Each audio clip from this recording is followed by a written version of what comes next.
Hello. In today's practical class, we are going to do common emitter amplifier. So the aim of the experiment is to draw the frequency response curve of the amplifier. An amplifier is used for strengthening weak signals. Okay. A common emitter amplifier is used in amplifying audio signals in TV and radio receivers. Okay.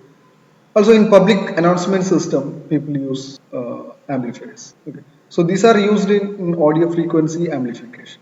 Here the amplifier is constructed using a bipolar junction transistor or simply a transistor. So we are using an NPN transistor in this experiment. Okay. Now let us see the circuit diagram.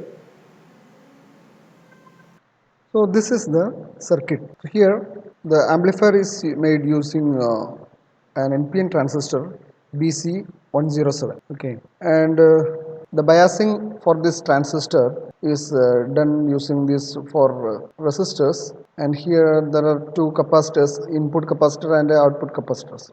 So these capacitor block the DC component of the input signal as well as the DC in the output. So to block DC, we are using the capacitor, these two capacitor, input and output capacitor.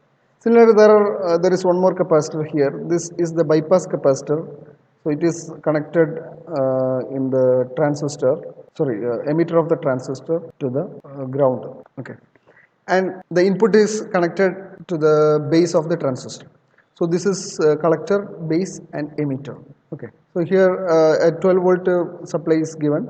The value of resistance is selected in order to have the transistor in the active region of its working. We can divide the working of a transistor into three regions: cutoff region, active region and saturation region. In cutoff region, emitter base junction is reverse biased and collector base junction also reverse biased. In active region, emitter base junction is forward biased and the collector base junction is reverse biased. So that is called the active region. In saturation region, emitter base junction, that is input junction, and collector base junction, that is output junction, both are forward biased. So that is called saturation region.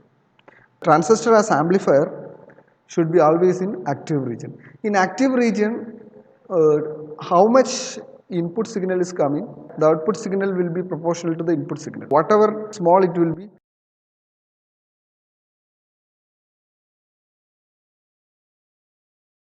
Now let's draw the circuit diagram here.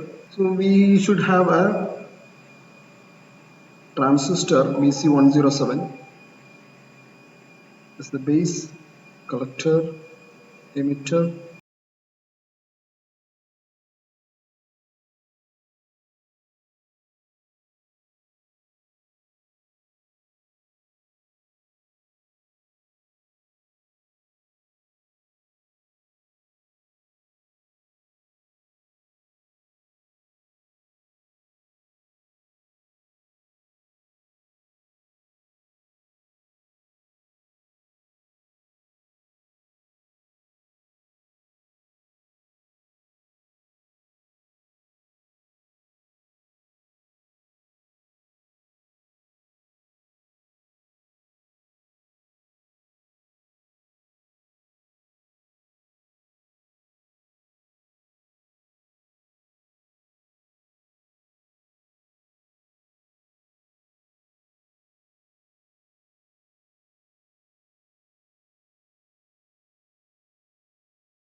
This bypass capacitance value is selected 100 micro microfarad. Okay. So this is an electrolytic capacitor. Here we are using electrolytic capacitors. It is better to connect these electrolytic capacitors considering their terminal. Okay. So here this is ground. So here negative and this positive. It is better to connect this like this only. If you connect otherwise also no problem, but it is better for the capacitor to connect like this. Okay. So it is marked positive and negative in the electrolytic capacitor. So here positive, so here we can connect positive and negative. Here this also electrolytic capacitor. So here we connect positive and here negative. BC107, it is an NPN transistor. So from this arrow it is clear, it is NPN transistor. So this is the circuit. We collect output from this collector, okay. Collector and ground. So all the voltages are measured with respect to ground only. So here the V out is taken from the collector across the collector and ground through the capacitor C out. This capacitance is for blocking DC, but only AC signal is amplified. Now let us see the components we are using in this circuit. This is the transistor. So this is a transistor used in the circuit. This transistor is BC107. So you can see a small metallic projection here. The lead next to this projection is the emitter, base, and next is collector. Okay, so like that. And you can use other transistor as well. So this transistor is BC547. BC547 is also an NPN transistor. So NPN transistor, this is another type of transistor. Here the transistor, if you keep like this, if you hold like this terminal is emitter, the next is base, and the last one is collector. So you have to keep like this, upside down. So the first terminal, the leftmost terminal is emitter, the next terminal is base, the next terminal is. So this transistor is BC547. I am here using BC107 in our experiment, and these are the electrolytic capacitors used in the circuit. The two 10 microfarad and one 100 microfarad. This black line, this is negative. Negative marked lead is the smaller lead compared to this. So this is the positive marked one. This is the negative marked one. And the resistances used here are these four resistors. In this one is 3 oranges, that means 3 into 10 raised to 3, that is 33 kilo ohm. Then the next is brown, black, orange, that is 10 into 10 raised to 3, 10k. Then the next one is 22 into 10 raised to 2, that is 3 reds, 2.2 k. The last one is brown, black, and red, 10 k. So these are the resistances we are using in this circuit. And we need a breadboard also in this experiment. Now we should construct the amplifier in this breadboard. Okay, now let us connect all these components in this breadboard as shown in this figure. So this is the transistor. Let me connect in one side of this. Okay. So metallic projection, I kept it downward. So this is emitter, base, and a collector. So the resistances R1 is 33. I will keep it. This is the positive part. Plus 12 voltage I'll give here, plus 12, and the ground I'll keep down. In this side I'll give ground. So from the base I have to give, this is R2. So R1, R2, then the collector resistance,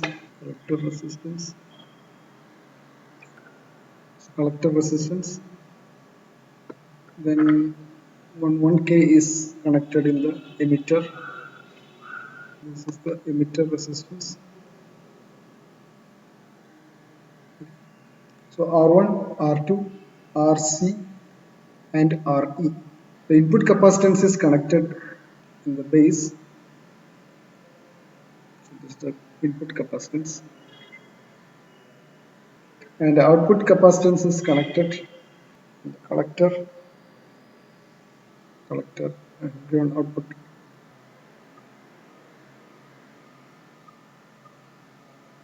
And bypass capacitance of 100 microfarad is connected in this across the emitter and the ground.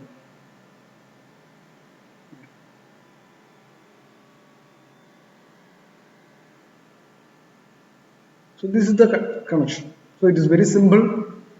R1, R2, RC, RE, and this is the bypass capacitance CE, the output capacitance, input capacitance. So this is the circuit. Now we have to give the supply voltage here, plus 12 voltage here, 0 voltage. So input signal should be connected here, and the output is taken from this collector capacitor. Okay.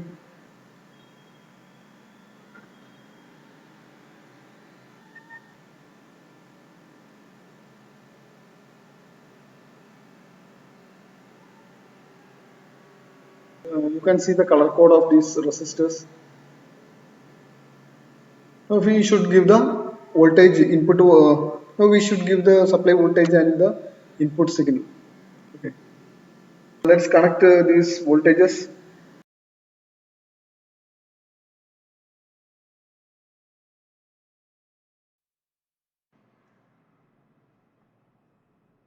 Hello. Now let us see the CRO. Okay. So let me switch on the CRO first. So first we have to calibrate the CRO. Okay, generally it is calibrated, no need to touch. I am showing you how to calibrate it. So there is one, the calibrating source is here. Okay, so this source is 0.5 voltage, 1 kilohertz. Now we have to see this CRO is correct for this. The voltage signal is 0.5 voltage, 1 kilohertz square pulse. Okay, so I have to connect our, this is the probe, this is called a probe. I have two channels here, channel 1, channel 2. I am connected in the channel 2 this voltage. Okay, see, I got the voltage. This in this CRO is cathode ray oscilloscope. So in the CRO, this x-axis, this horizontal axis is always time axis. Okay, the vertical axis is, we can change voltage or current. Okay, so here we are measuring voltage. So in the this axis, the vertical height represents the voltage and this horizontal length represents the time. Okay, now here I am using the channel 2, so the voltage knob is, this is the voltage knob. Okay, so I can change the scale of the voltage here. See, I changed it. So I can change the voltage. I am not changing the actually voltage, I am changing the scale of the voltage in the oscilloscope. Okay, so this is actually 0.5 voltage and we are measuring. I have kept this knob into 1 volt per division. So you can see. See, this is volt per division. I rotated this knob to 0.5 voltage. Now in the display, the amplitude should be the height of the signal. That means the amplitude should be 1 division. So this is 0.5 volt per division. Now if there is 1 division signal, this 1 centimeter division is called a division. The others are fractional divisions. Okay. So here actually we are getting exactly 1 division. From here to here, that is 1 division. 1 division, and our voltage volt per division is 0.5. So the voltage given to the oscilloscope is 0.5 volt. So our calibration is perfect. Now we have to check the this thing also, frequency also, that means time also. So in the time, I have given my voltage sources. My voltage is 0.5 voltage at 1 kilohertz. The repetition is 1 kilohertz. That means the voltage, the frequency of this signal is 1 kilohertz. So we should get that also. So for that, this is the voltage volt per division knob. This is the frequency. That means time per division knob. So in the time per division knob, better to put it in 1 millisecond. kept it in 1 millisecond per division. So you can see this thing, 1 millisecond per division. So we have to measure the frequency of the signal. That means first we measure the time period, then we should get the frequency. So this thing is, so here using these knobs you can move the signals. Okay, you can move the signals. Okay, using this this shifting knob, you can change the, you can move the signal. Okay, horizontally. Using this you can move vertically also. It will not change the signal by moving like this. So I have to move the signal to get a particular reference point. This seems exactly one division. To get the frequency of the signal from the oscilloscope, what we are doing is, so we have to measure the length of one signal. Length of one signal means the time period of one signal. Okay, so time period is, here one division is there, one complete division is there. What is the time per division? Here time per division is, I have kept 1 millisecond. So 1 division into 1 millisecond per division, then it is, total is 1 millisecond is the time period of the signal. So therefore the frequency is 1 kilohertz. If you take the reciprocal, you will get the frequency, that is 1 kilohertz. So our calibration of the oscilloscope is perfect. Okay, exact. Now we should get an input signal from the signal generator. So I am introducing signal generator here. So this is our signal generator. This is our signal generator. I have used this signal generator scientific. We are giving input signal to our amplifier from this here. So I am taking the signal using this probe. So first we are measuring the input signal.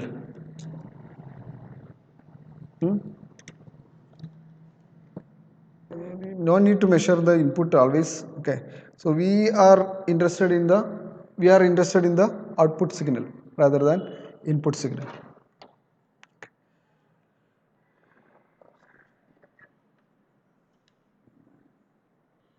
The central wire is positive, so I am connecting this red to this positive, and the black one are connected together.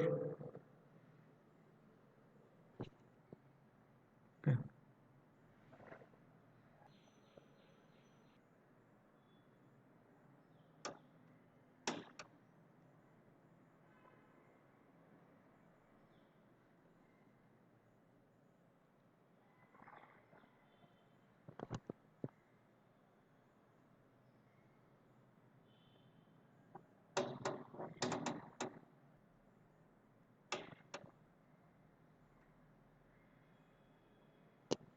Okay. So we are measuring the voltage here. We can measure the voltage. What is the voltage? Voltage here, it is voltage. So we can keep this voltage. We can change move this thing. So the voltage is, it is 1.8. Okay, 1.8 division is there. Volt per division is 0.1. Okay, that means 0.18 volt is there. So we will keep the voltage into 20 millivolt. So so therefore we have to change the voltage. So we have to reduce the amplitude. Okay. So I have kept the volt per division into 20. Okay. So now we should get one division. So here we will change the amplitude knob here to reduce the voltage. Okay. See, it's changing. Now there are two divisions. We wanted one division. So for that, it's almost one division now. Yeah, it's one division. One division, 20 millivolt per division, 20 millivolt per division. So see, you can see 20 millivolt. The knob is here, 20 millivolt. So 20 millivolt per division, and it is one division in this oscilloscope. So 20 millivolt we are keeping the input voltage, okay, and the frequency 299 kilohertz. So we can change the frequency from small value to large value. So we are changing the frequency and we are not changing the input voltage. We are changing the frequency, and corresponding output voltage from the amplifier is measured using this oscilloscope. Input now we wanted to change input frequency from lower value to higher value, and corresponding output voltage is measured. Next we connect the power supply to the breadboard. We have a dual power supply here. Here this is plus 12, this is 0 voltage, this is minus 12. So total we will get 24 voltage. Minus 12 to plus 12 is 24. We connected 12 voltage here. So therefore I have already switched on the power supply. This red is 12 voltage plus 12. So here I connect plus 12, and this green, the green from the power supply is the 0 voltage. I am using a single power supply, not dual supply. So this is the connection. So I have made the power supply to this thing. I have switched on already. See, I have connected input signal from the function generator. This black wire is connected to the ground, and the signal is connected in the input capacitor. Now the CRO, this is the CRO probe. So again this black one is grounded. The central wire is the actually the it is connected in the collector. Okay, so I have connected in the collector capacitor. Now let us see here in the CRO. In the CRO, now we have to change the voltage knob to get the signal, because we were measuring 20 millivolt. Now we are getting amplified signal of this thing. Therefore we should go to, so we got the output signal. This is 0.5 voltage, 0.5 volt per division, and we are having 1 2 3 nearly 4 divisions. Okay, 4 divisions. 4 into 0.5 is 2 volt. We are getting 2 volt. So we gave 20 millivolt and we are getting 2 volt in the output. So there is amplification of around 100. Okay. Our aim is to draw the frequency response curve. So when we vary frequency, the voltage amplitude, the voltage gain will not be constant. So voltage gain varies with the frequency. Our voltage gain will be constant for a wide range of frequency, but it will be gain decreases at a high frequency as well as low frequency. So we'll see that. Okay. So here we can see the amplitude only. We are not measuring the frequency. We are just measuring the frequency from the display. Okay, for 49.2, that is, let us take this as 50. For 50 hertz, so the amplitude is 2 division. Okay, 2 division into 0.5 volt per division. So this will be 1 volt. Okay. Now we change the frequency to around 75. Then the amplitude is around 2.6 times 0.5. Okay, so we can tabulate these things. 2.6, 0.5. I am tabulating it somewhere else. Then for 100 it is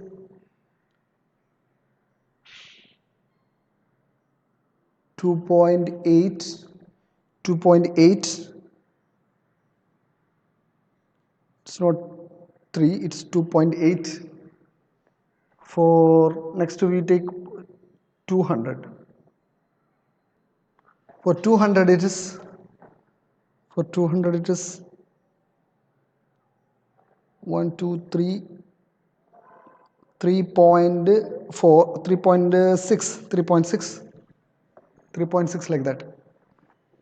So I will complete this. See, you can see when I increase the frequency, you can see when I increase the frequency, the amplitude is increasing. See, this is 38 hertz. The amplitude is very small. Now when I increase the frequency, you can see the amplitude of the output is increasing. That means the output voltage is increasing with the increase in frequency. The amplitude in the oscilloscope is increasing. Okay, so when it reaches 559 kilohertz, again amplitude starts decreasing. Okay,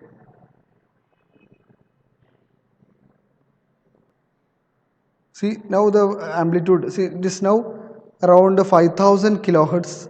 5000 kilohertz. That means, sorry, 3000 kilohertz. That means 3 megahertz.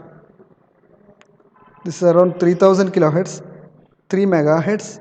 We are getting very small amplitude. Okay, so I will measure and I'll give the data, so you calculate it. Okay, you draw the frequency response curve. In the x-axis frequency, in the y-axis amplitude. Okay, so you can, I'll tell you. So at lower frequency and at high frequency, the amplitude is reduced in the high frequency and low frequency. So at central mid frequencies, the amplitude is almost constant. Okay, so this you have to plot it in a graph.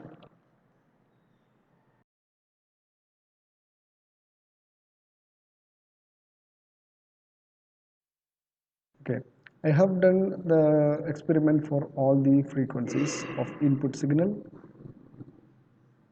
Corresponding output voltage also I have measured. Recorded what I have seen from the CRO, and a few of this data I have calculated output voltage. And you complete all these, complete the column of output voltage. After that you calculate the voltage gain in decibel. So voltage gain is equal to 20 log VO by VI. So you have to take the logarithm of VO by VI and take multiply with the 20, so you will get the voltage gain in decibel. Now after completing this column, you can plot the graph for the frequency versus, or voltage gain versus frequency. In the x-axis you take frequency in logarithmic scale, and in y-axis you take the voltage gain in decibel. So after that you can find out the upper and lower cutoff frequency, and from that you calculate the bandwidth of the amplifier. Okay, so these things you do it and submit it. Okay, if you have any doubt, you just check the file I have sent you in the classroom. So that's all.